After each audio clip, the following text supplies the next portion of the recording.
Kwa ajili ya shukrani na ukumbusho. Kurasa wa 179. Tuendelee kusimama kwa ajili ya shukrani na ukumbusho. Je, Baba yuko nasi? Yuko. Je, Kristo yuko miongoni mwetu? Yuko. Je, Roho Mtakatifu yupo? Yuko. Huyo ndiye Mungu wetu, Baba, Mwana na Roho Mtakatifu. Sisi tu watu wake. Inueni mioyo yenu kwa Bwana. Na tumshukuru Bwana Mungu wetu. Ni haki kwamba tumshukuru na kumsifu. Ni haki tena ni furaha kwetu kukushukuru na kukusifu, Baba mtukufu, Mungu aliye hai, mhukumu wa ulimwengu, Muumba mwenye kuturuzuku, Mwokozi na mpaji. Kutokana na mtu aliyekuwa wa kuhamahama, ulijifanyia jamaa yako. Kwa taifa lilokandamizwa uliwapa kiongozi. Kwa taifa lilokosa mwelekeo uliwachagulia wafalme. Na kwa watu waliokuwa wakaidi uliwatuma manabii.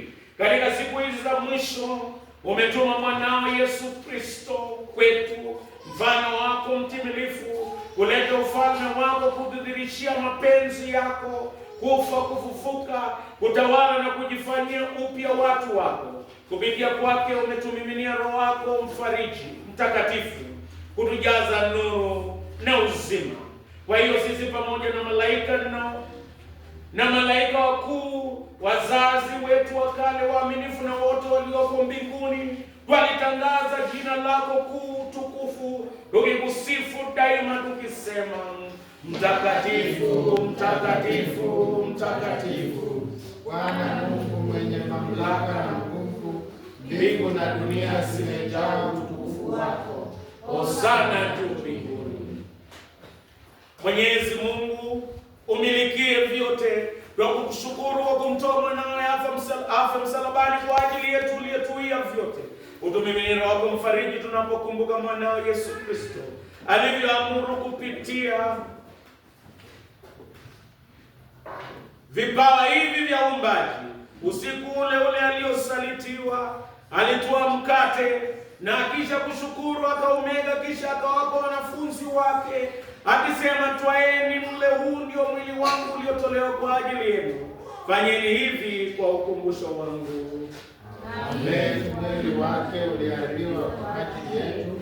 Vivyo hivyo baada ya kula akakitwaa kikombe na kisha kushukuru akawapa akisema, nyweni nyote, hii ni damu ya agano jipya imwagikae kwa ajili yetu na kwa watu wengi kwa msamaha wa dhambi.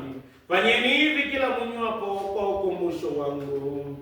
Kristo amekufa, Kristo amefufuka, Kristo atakuja tena. Ndugu na dada, kwa damu ya Kristo tumekufa pamoja naye, tutakufa pamoja naye, tutaishi pamoja naye. Kwa hiyo Baba, utusikie tunaposherehekea agano hili la furaha, tukingoja kurudi kwake Mwokozi wetu Yesu Kristo. Alikufa kwa ajili yetu, akalipa fidia kamili ya dhambi za dunia nzima, sadaka timilifu iliyotosha. Ulikubali sadaka yake kwa kumfufua na kumpa utukufu katika mkono wa kuume huko mbinguni. Amen. Yesu Bwana. Hii ni karamu ya ushindi. Mwana kondoo aliyeuawa ameanza kazi ya utawala wake. Haleluya. Kama Mwokozi alivyotufundisha, tuna ujasiri wa kuomba. Tuketi chini.